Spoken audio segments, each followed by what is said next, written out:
Hello नमस्कार प्यारे विद्यार्थियों, प्रव्या एकेडमी पर आप सभी का हार्दिक स्वागत और अभिनंदन। कैसे हैं आप सब लोग? उम्मीद करता हूं कि आप सब लोग स्वस्थ होंगे और मस्त होंगे और आप सब धुआंधार पढ़ाई कर रहे होंगे। तो बच्चा, हम पढ़ रहे हैं जय प्रक्रम। कौन सा पढ़ रहे हैं? जय प्रक्रम। और जय प्रक्रम में हमारा जो अंतिम टॉपिक है उसके बारे में आज हम लोग डिस्कस करने वाले हैं, वो है उत्सर्जन। कौन सा है? उत्सर्जन। देखिए, जब हम इस जय प्रक्रम के बारे में शुरू में पढ़ रहे थे तो हमने एक बात करी थी कि उत्सर्जन होता क्या है। तो उत्सर्जन क्या होता है?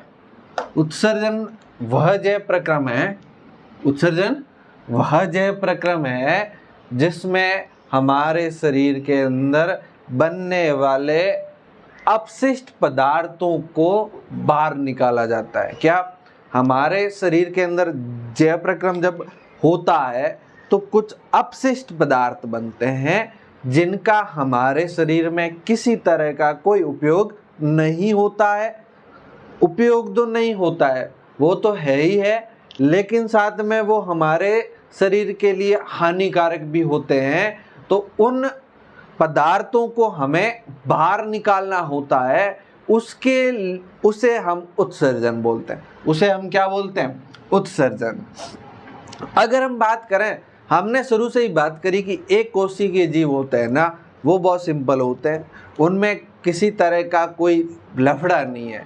आपने जैसे खाना खाना है तो भी वो शरीर की सतह से खाना प्राप्त कर लेंगे।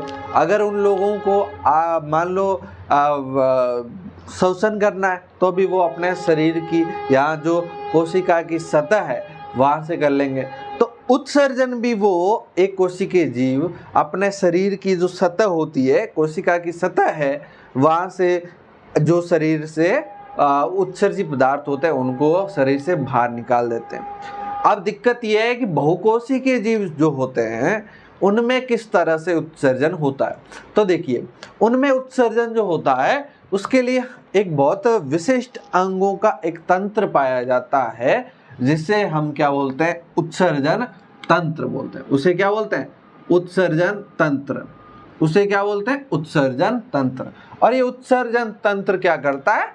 विशिष्ट प्रकार के अंगों से मिलकर बना होता है। और ये हमारे मतलब कोई भी पादप का शरीर हो या जंतु का शरीर हो, यानी कि बहुकोशिकीय जीवों से उत्सर्जित पदार्थों को बाहर निकालता है। उत्सर्जित पदार्थ या अपशिष्ट पदार्थ वे पदार्थ होते हैं जो हमारे शरीर में किसी काम के नहीं है, बल्कि हमारे शरीर को क्या करते हैं? नुकसान पहुंचाते हैं।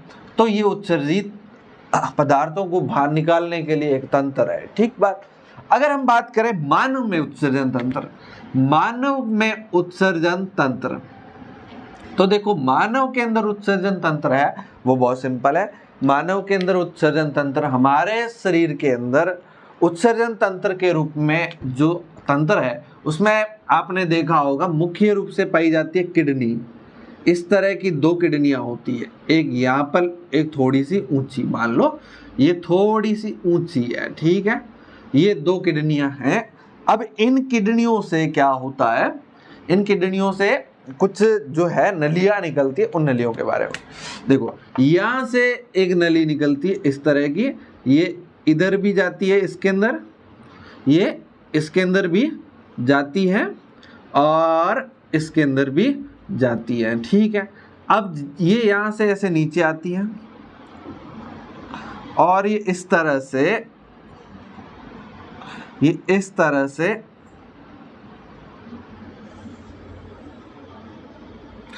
इस तरह से नीचे आ जाती है, ठीक है। ओके, ये जो नली है इस नली को हम बोलते हैं सीरा या वृक्क सीरा। इसे हम क्या बोलते हैं? वृक्क सीरा। वृक्क सीरा, ये सीरा है, ये क्या है? वृक्क सीरा, जिसे क्या बोलते हैं? वृक्क सीरा। ठीक बात। और ये तो क्या है? वृक्क है। अगर दो वृक्क होते हैं, एक ये भी वृक्क है, एक ये वृक्क है, इस साइड वाला वृक्क जो होता है वो बायां वृक्क, इस साइड वाला दायां वृक्क। ठीक बात। इसी तरह से एक नली यहां से भी निकलती है और ये नली जो है ये एक नली इसके अंदर से यहाँ निकलती है और एक नली इसके अंदर से कहाँ जाती है, इसके अंदर जाती है, और ये नली ऐसे करके नीचे आ जाती है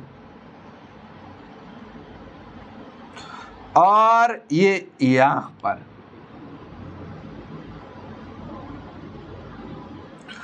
पर इस तरह से व्यवस्थित होती है। क्लियर बात आपको समझ में आ गई होगी। ठीक है, ये जो है ये धमनी है, इसे हम वृक्क धमनी बोलते हैं। इसे हम क्या बोलते हैं, वृक्क धमनी। धमनी का मतलब क्या है, शुद्ध खून को किडनी में भेजेगी और अशुद्ध खून को किडनी से वापस लेके जाएंगे। ठीक है ना। अच्छा देखो भाई, पहले इस डायग्राम को समझो अच्छे से, उसके बाद हम लोग जो है बात करने वाले हैं। यहां से दो नलियां निकलती है, एक इस वाली किडनी से, ये एक इस वाली किडनी से जो नली निकल रही है एक ये, और एक इस वाली किडनी से नली निकलती है वो। ये जो दो नलियां हैं ये आगे जाकर, ये जो दो नलियां हैं ये आगे जाकर एक जगह मिलती है, एक जगह मिलती है, वो होता है आपका मूत्राशय। ये क्या है, मूत्राशय। ये दोनों जाके किस में मिल जाती है, मूत्राशय के अंदर। और जो ये इन दो नलियों को क्या बोलते हैं, मूत्र वाहिनियां बोलते हैं। मूत्र वाहिनी दो होती है, मूत्र वाहिनी। किडनी भी, यानी कि वृक्क को हम बोलते हैं किडनी। किडनी भी आपके कितनी होती है, दो होती है। क्लियर बात। अब ये जो है ये है आपका मूत्राशय। ये क्या है आपका मूत्राशय, और यहां से ये मूत्राशय खुलता है किसमें, मूत्र मार्ग के अंदर। मूत्राशय किसमें खुलता है, ये मूत्र मार्ग होता है, और मूत्र मार्ग होता है वो शरीर के बाहर खुलता है, शरीर के बाहर। इसे हम क्या बोलते हैं, मूत्र मार्ग बोलते हैं बेटा। क्या बोलते हैं, मूत्र मार्ग बोलते हैं। ठीक बात। ये इतनी सिंपल सी बातें जो है वो आप लोगों को ध्यान में रखनी है। ठीक है, ये जो है ये वृक्क धमनी है। ये बड़ी वाली जो है इसे हम महाधमनी बोल सकते हैं। ये जो बड़ी वाली थी इसे हम क्या बोलते हैं, महाधमनी बोल सकते हैं। इसे हम क्या बोल सकते हैं, महाधमनी। और इधर वाली को हम महाशिरा बोल सकते हैं, इधर वाली को महाशिरा। अब इसमें ये फिक्स नहीं है कि इधर इधर धमनी या इधर इधर शिरा होगी, वो है ना।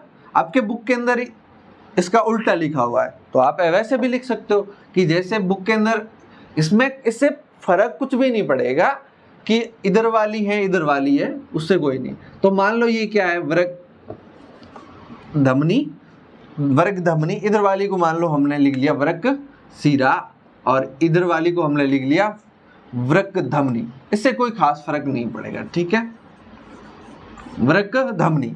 तो ये हो जाएगी मास वृक्क शिरा है। ये वृक्क शिरा कौन सी, वैसे ये जो वृक्क के अंदर जा रही है ना इसे, और ये जो वृक्क के अंदर जा रही है इसे हम वृक्क शिरा बोलते हैं, और ये वाली जो वृक्क के अंदर जा रही है इसे हम बोलते हैं वृक्क धमनी। ठीक है, और ये जो बड़े वाली है, ये बड़े वाली, यहाँ पर भी हमने लाइन खींची है, कोई बात नहीं। ये जो बड़े वाली जो है पूरी की पूरी, इसे हम महाधमनी बोलते हैं। इसे हम क्या बोलते हैं, महाधमनी। और महाशिरा, अब महाशिरा होगी क्योंकि वहाँ हमने वृक्क शिरा नाम लिख लिया। और इसी तरह से यहाँ से ये जो नली आ रही है ये वाली, इस नली को हम धमनी बोल देते हैं, महाधमनी। अब ये महाधमनी देखो ऐसे समझो, अब ये महाधमनी है, ये खून को क्या करती है, शुद्ध खून को लेके आ रही होती है, और ये इधर वाली किडनी को दे रही है, और इधर वाली को। ये इधर वाला मतलब इधर वाला किडनी जो है एक राइट साइड का किडनी है, एक लेफ्ट साइड का। आपको पता है हमारे शरीर के अंग जो है वो दिखते हैं उसके उल्टे होते हैं। मतलब कहने का मतलब ये है कि अगर हम देखें तो ये ऐसे यानी कि दायां दिख रहा है, लेकिन ये बायां वृक्क है। कैसा है, बायां वृक्क है। और ये कैसा होगा, दायां वृक्क। तो ये दायां वृक्क शिरा, और इधर वाली यहाँ पर भी होगी, ये शिरा जा रही है, ये बायां वृक्क शिरा होगी। क्या, बायां वृक्क शिरा। इसी तरह से इस मांस धमनी से जो वृक्क के अंदर धमनी जाती है उसे वृक्क धमनी बोलते हैं। अब इधर वाली धमनी को दायां बायां वृक्क धमनी बोलेंगे और इधर वाली ये धमनी जा रही है इसे दायां वृक्क धमनी बोलेंगे। अब यहां से खून इसके अंदर जाता है और खून, देखो खून के अंदर बहुत सारे अपशिष्ट पदार्थ होते हैं। पहले ही मैंने बताया कि खून के अपशिष्ट पदार्थों को भी लाता है, भोजन को भी इधर उधर लेकर जाने का कार्य करता है। तो अब देखो, समझो बात को, समझो कि जैसे ही मान के चलो CO2 हमारे शरीर में अपशिष्ट पदार्थ होता है, तो CO2 को तो कहाँ से बाहर निकाल दिया, खून ने सीधा फेफड़ों से बाहर निकाल दिया। लेकिन कुछ नाइट्रोजनी पदार्थ होते हैं, नाइट्रोजनी पदार्थ होते हैं जैसे मान के चलो यूरिया या यूरिक अम्ल, यूरिया या यूरिक अम्ल, इस तरह के जो पदार्थ होते हैं इनको हमारे शरीर से बाहर निकालना है। तो ये खून आता है किसमें, खून आता है किसमें, आपका खून आता है किडनी के अंदर। और किडनी के अंदर जब खून आता है, किडनी के अंदर खून आता है, तो किडनी के अंदर एक कोशिकाओं का गुस पाया जाता है।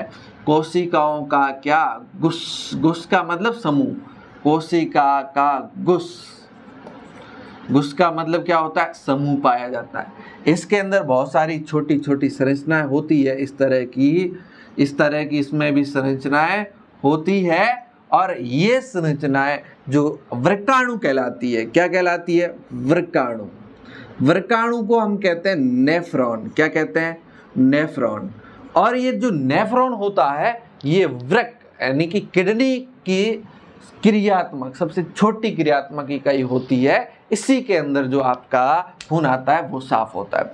अब देखो, अब अपन एक डायग्राम बनाते हैं, छोटा सा डायग्राम, किसका, वृक्काणु का। किसका बनाते हैं, वृक्काणु का। वृक्काणु का भी डायग्राम आप लोगों से पूछा जाता है। जैसे मान के चलो ये वृक्क धमनी आती है, ये कौन सी धमनी है, वृक्क धमनी। वृक्क धमनी से खून आया तो खून सीधा किस में जाएगा, यहाँ पर है कोशिकाओं का गुस। ये क्या है, कोशिकाओं का गुस है। इसे हम कोशिकाओं का गुस है, या इसे हम क्या कह सकते हैं, इसे हम लोग कह सकते हैं बोमन संपुट। इसे हम क्या कहते हैं, बोमन संपुट, बोमन संपुट, इसे हम क्या कहते हैं, बोमन संपुट या ग्लेमेरुलस, ग्लेमेरुलस, क्लियर बात। इसे हम क्या कहते हैं, बोमन संपुट या ग्लेमेरुलस, ठीक है, ग्लेमेरुलस, ठीक है।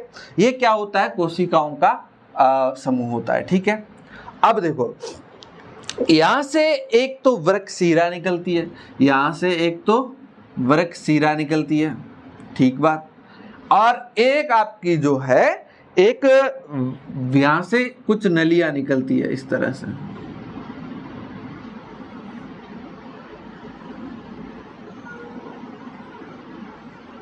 इस तरह से क्या है, ये नलियां निकल रही है। अब आपको क्या है, ये ध्यान रखना है, ये कुछ भी नहीं है, छोटी छोटी नलियां हैं। और ये नलियां आगे जा कर के एक बड़ी नली के अंदर मिल जाती हैं। और इस तरह की बहुत सारी, ये बड़ी नली है तो इसमें बहुत सारी नलियां मिलेगी, ठीक है। यहाँ से भी मिल रही है, इस साइड से भी मिल रही है, सब जगह से मिलेगी। तो इसलिए ये मान लो इनके वो मिलने की जगह है, ठीक है, ये ओके। आई बात समझ में। अब देखो, अब आपको यहाँ पर एक बड़ी नली और जो है वो दिखेगी, बड़ी नली, ये वाली नली। तो अच्छा, ये वाली जो नली है इसको यहाँ से घुमा के अपन इधर ले आते हैं। ये ऐसे नली का आकार, मतलब वल एकदम ऐसे घूमती हुई रहती है। ये क्या होती है, किडनी का भाग है, नली का आकार है, वैसे वल्लित होती है, यानी कि लंबी नलियां होती है, इसलिए ये ऐसे ऐसे ऐसे वल्लित होती है, ऐसे ऐसे क्या होती है, वल्लित होती है। आई बात समझ में। और ये यहाँ से इस तरह से, यहाँ से इस तरह से, और नली ये ऐसे आती हैं, और ये यहाँ से वापस ऐसे चली जाती है, ये इसके अंदर जाती है, ये नली ऐसे गई है, क्लियर बात। अब इसी के अंदर यहाँ से वापस कुछ नलियां निकलती है। ये जो है, ये मान के चलो एक और जा रही है, ये यहाँ से यूं इस तरह से रहती है।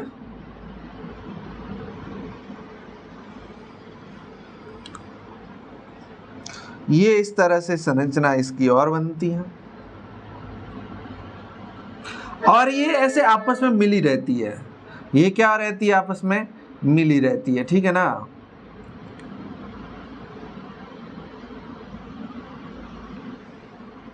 ये क्या है? आपस में मिली रहती है। ये आपस में मिली ऐसे रहती है, ठीक है बात। अच्छा देखिए, अब ये वाली जो नली है, ये वाली नली, ये ऐसे इस तरह से आप यहाँ से देखेंगे, इसके चारों ओर लपेटी हुई नलियाँ रहती है। ये इसके अंदर अंदर ऐसे इस तरह से ये यहाँ से यूं मिली रहती है। अब देखो, अब आपको एक बात यहाँ पर ये समझनी होगी कि ये जो है ये वृक्क धमनी होती है और ये क्या है? बौमन संपुट है। बौमन संपुट से एक तो ये नली निकल रही है, एक तो क्या निकली? नलिकाकार भाग है किसका? नलिकाकार भाग है किसका? वृक्काणु का। और ये जो निकल रही है इसे हम लोग क्या बोल रहे हैं? धमनी बोल रहे हैं, या वृक्क धमनी ही है। क्या है? वृक्क धमनी ही है। क्या है? वृक्क धमनी। और अरे ये वाली तो आपकी क्या? वृक्क शिरा। वृक्क धमनी तो ये है वृक्क शिरा। ये क्या है? वृक्क शिरा। और यहाँ पर देखो, ये वृक्क धमनी, ये इधर वाली वृक्क धमनी है और यहाँ से ये दोनों अलग होती है। इधर वाली तो क्या है? वृक्क शिरा है और इधर वाली क्या है? वृक्क धमनी है। क्लियर बात। और ये इस तरह से यहाँ से वृक्क धमनी और वृक्क शिरा आपस में जुड़ी रहती है, क्योंकि यहीं से जो शुद्ध खून और अशुद्ध खून अलग हो जाता है। धमनी जो है वो कैसा खून लेके जाएगी? शुद्ध खून लेके जाएगी, और शिरा जो है वो अशुद्ध खून लेके जाएगी। अशुद्ध खून का मतलब ये है कि उसके अंदर अपशिष्ट पदार्थ का मामला नहीं है, मामला किसका? CO2 या ऑक्सीजन का मामला है। जिसमें ऑक्सीजन वाला खून होगा वो शुद्ध खून है, वो कौन सी होगी? धमनी। और जिसमें विऑक्सीजनित खून होगा वो क्या होगी? शिरा होगी। क्लियर बात। अब यहाँ से ये इस नली के अंदर आती है और इसे संग्राहक नली बोलते हैं। इसे क्या बोलते हैं? संग्राहक नली या संग्राहक वाहिनी। संग्राहक वाहिनी।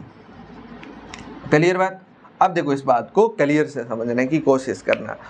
दिन के अंदर सारे दिन इसके अंदर खून आता रहता है। कम से कम 180 लीटर खून दिन में साफ किया जाता है। 180 लीटर खून दिन में साफ किया जाता है। जैसे खून आता है तो उसके अंदर क्या होता है? अमीनो अम्ल होते हैं उसके अंदर। भाई देखो, ऐसे खून के अंदर क्या होता है? जैसे वो छोटी आंत से क्या करता है? खाना लेकर जाता है और कोशिकाओं को देता है, यही काम करता है। अब कोशिकाओं को दिया खाना, लेकिन उसके अंदर क्या होगा? कुछ अपशिष्ट पदार्थ मिल गए तो ये खून सीधा सीधा चला कहाँ जाता है? किडनी में। अब किडनी के अंदर आता है, किडनी, इधर दो किडनियां हमारे पास, ध्यान रखना, एक ये दाई और एक बाई। अब किडनी के पास खून आता है तो किडनी के पास खून आने से क्या होता है? किडनी क्या करती है? किडनी के पास जो खून आ रहा है तो उसमें खाना भी होता है, मतलब ग्लूकोज होता है, एमिनो अम्ल होता है, लवण होता है और बहुत सारा क्या होता है? पानी होता है, बहुत सारा क्या होता है? जल होता है। तो वो यहाँ से खून किसके अंदर आ जाएगा? इस बौमन संपुट, या इसे कह सकते हैं ग्लोमेरुलस। ग्लोमेरुलस के अंदर आएगा, यहाँ से वापस जो अपशिष्ट पदार्थ है उनका अवशोषण कर लिया जाएगा, बाकी वाला खून वापस भेज दिया जाएगा। ये यहाँ से यूं खून घूमता रहता है, ये यहाँ से यूं यूं यूं खून घूमता रहता है और यहाँ से खून घूमता घूमता जो अशुद्ध खून होता है वो वापस कहाँ जाता है? शिरा के अंदर होते हुए वापस चला जाता है। कहाँ? जहाँ जाना होता है, फेफड़ों में चला जाएगा और वहाँ से ऑक्सीजन ले करके हृदय में जाएगा, हृदय से वापस अंगों में जाएगा, अंगों से अगर उसको शुद्ध होना है तो कहाँ आएगा? किडनी में आएगा। तो कहाँ आएगा? किडनी में। अब आप, इसने क्या किया? बौमन संपुट से जो शरीर के अपशिष्ट पदार्थ है उनको अवशोषित करके यहाँ से इस संग्राहक नली में छोड़ दिया। किसमें छोड़ा? संग्राहक वाहिनी के अंदर छोड़ दिया। और ये संग्राहक वाहिनी आगे जाकर किसमें मिलती है? मूत्रवाहिनी के अंदर। आगे जाके इधर वाली किडनी की इस मूत्रवाहिनी में और इधर वाली किडनी की इस मूत्रवाहिनी में। मूत्रवाहिनी का मतलब ही क्या है? मूत्र की नली है जो मूत्र को लेकर जाती है। तो ये दो नलियां हैं, यहां से सीधा सीधा मूत्र कहाँ आ गया? इस मूत्राशय के अंदर आ गया। तो सारे दिन मूत्र तो बनता रहता है और कहाँ इकट्ठा होता रहता है? मूत्राशय के अंदर। या इकट्ठा होता रहता है, यहाँ पर पेशियां होती है। मैंने आपको बताया हमारे शरीर के अंदर कंट्रोल करने के लिए कुछ पेशियां पाई जाती है। क्या पाई जाती है? पेशियां। तो यहाँ पर जो पेशियां होती है ना, वो मूत्राशय पेशियां कहलाती है। और ये मूत्राशय पेशियां क्या करती है? ये मूत्राशय पेशियां आपके क्या करती है? ये हमारे इस मूत्र को आगे जाने देना है कि नहीं देना है, इसको कंट्रोल करती है। यानी कि मूत्र को आगे बाहर की ओर जाने देना है कि नहीं देना है, उसको कंट्रोल करती है। और जैसे ही ये जो है मूत्राशय भरेगा तो हमारे दिमाग को सूचना मिलेगी कि मूत्राशय भर गया है। तब यहाँ की पेशियों को ऑर्डर मिलेगा कि बाहर उत्सर्जित किया जाए या विसर्जन किया जाए। क्लियर बात? और फिर यहाँ से मूत्र बाहर कहाँ चला जाएगा? मूत्र मार्ग से होते हुए शरीर के बाहर चला जाएगा। इस तरह से जो अपशिष्ट पदार्थ होंगे वो मूत्र के साथ कहाँ जाएंगे? शरीर के बाहर आ जाएंगे। बाकी वाला खून वापस कहाँ चला जाएगा? शरीर के अंदर। इस तरह से शरीर के अंदर दिन का कितना खून साफ होता है? किडनी के अंदर 180 लीटर साफ होता है, जिसमें से कम 1 से 2 लीटर मूत्र बन जाता है। 1 से 2 लीटर मूत्र बन जाता है। इस तरह से ये हमारा क्या होता रहता है? शरीर के अंदर सफाई होती रहती है। सफाई करने का काम कौन करता है? आपके शरीर के अंदर किडनी करता है। किस खून में ही होता है सारा मैटर, तो कौन साफ करता है? किडनी। आई बात समझ में? ये किसमें था मामला? आप लोगों के अंदर, यानी कि मानव के अंदर। क्लियर बात है? चलो भाई, अब इसको मिटा देता हूं मैं। उम्मीद करता हूं कि आप लोगों को सीधे समझ में आ गई होगी। ये डायग्राम है और अच्छे से प्रैक्टिस करना, क्योंकि बोर्ड एग्जाम के अंदर पूछा जाता है। बोर्ड एग्जाम के अंदर पूछा जाता है, ठीक है ना? अच्छे से समझेंगे तो आराम से आ जाएगा। और बहुत सिंपल है, क्या ही हो रहा है? कुछ भी नहीं हो रहा है। कितनी किडनियां हैं? क्वेश्चन एक पूछा हुआ है आपकी शायद बुक के पीछे भी लिखा हुआ है, किडनी कौन से तंत्र का भाग है? किडनी या वृक्क किस तंत्र का भाग है? किडनी किसका भाग है? तो बता दोगे किसका भाग है? उत्सर्जन तंत्र का भाग है। अगर तुमसे पूछे फेफड़ा किसका भाग है? फेफड़ा किस तंत्र का भाग है? तो क्या बताओगे? किसका है? श्वसन तंत्र का। अगर तुम्हें पूछे आमाशय किसका भाग है? तो किसका है? किस तंत्र का भाग है? किसका? पाचन तंत्र का। और अगर तुमसे पूछे हृदय किस तंत्र का भाग है? तो क्या बताओगे? हृदय किस तंत्र का भाग है?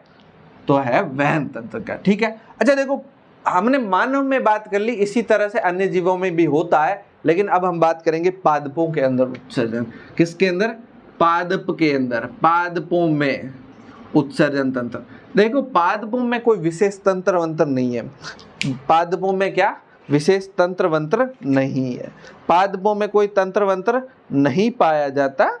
सिंपल सा इसमें देखो, पादपों अंदर ऑक्सीजन भी अपशिष्ट पदार्थ है। O2 क्या है? अपशिष्ट पदार्थ है, क्योंकि इसको जरूरत ही नहीं है O2 की, तो इसलिए O2 को पूरे दिन क्या करना पड़ता है? बाहर निकालते हैं ना, रंध्रों से। तो O2 को कहाँ से बाहर निकाल दिया? रंध्रों से।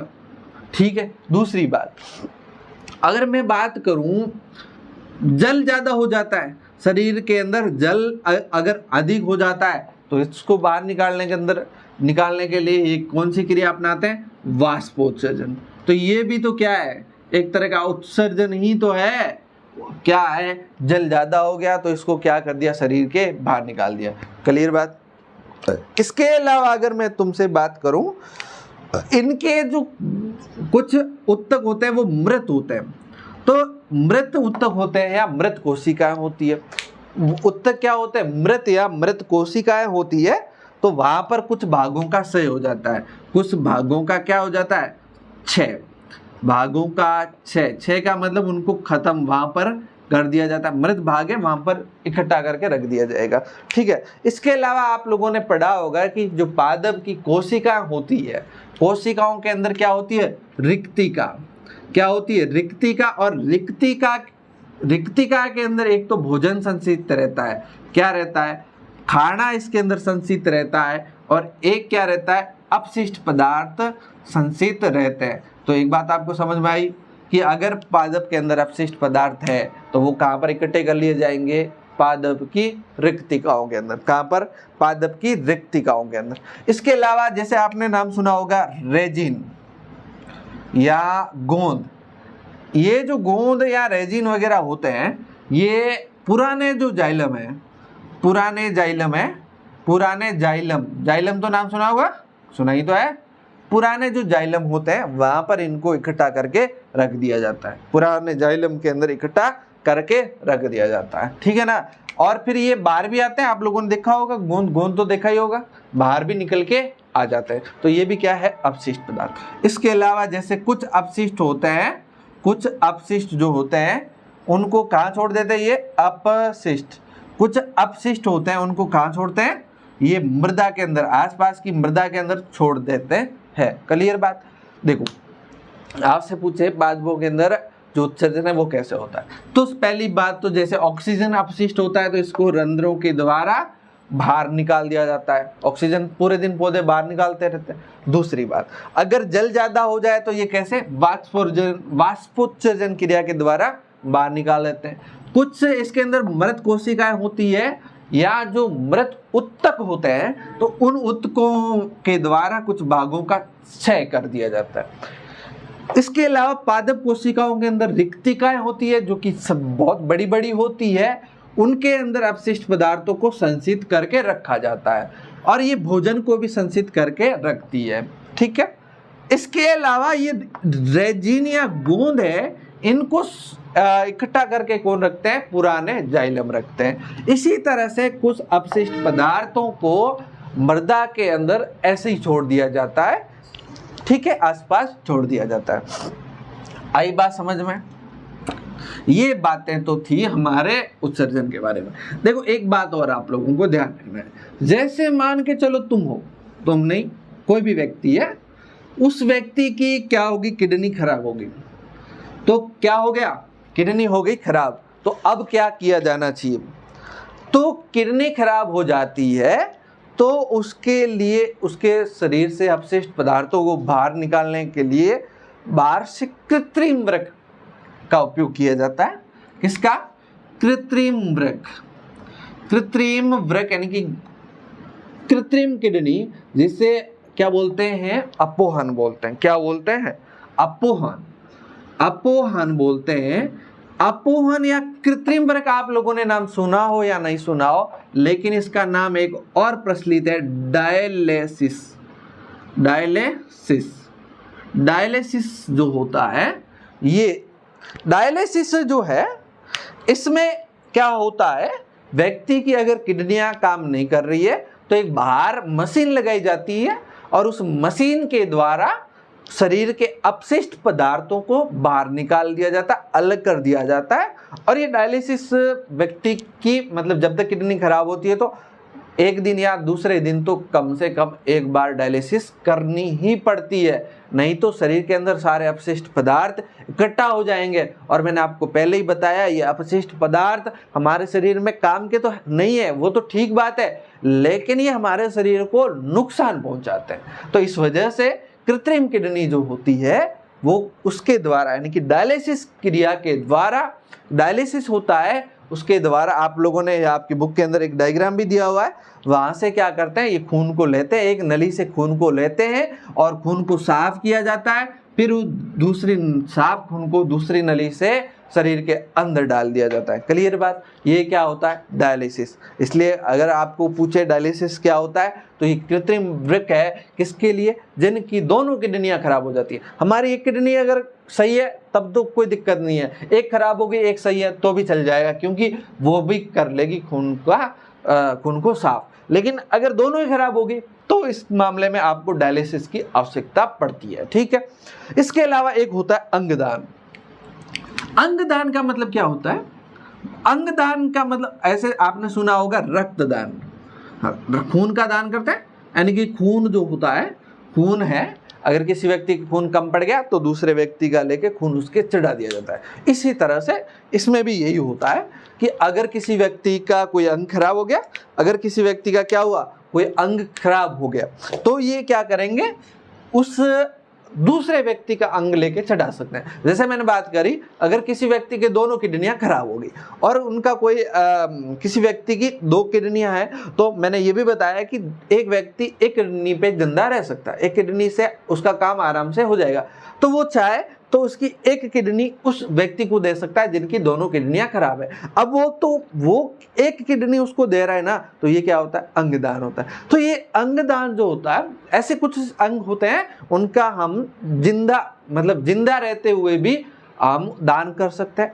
और बाकी अगर मान लो कोई व्यक्ति मर गया, तो मरने के बाद तो सारे अंग आप डोनेट कर सकते हो, आंखें डोनेट कर सकते हो, हृदय डोनेट कर सकते हो, है ना, या किडनियां वगैरह सब डोनेट कर सकते हो। लोग तो अपना पूरा शरीर ही दान करते हैं, जिसे हम देह दान बोलते हैं। क्या बोलते हैं, देह दान।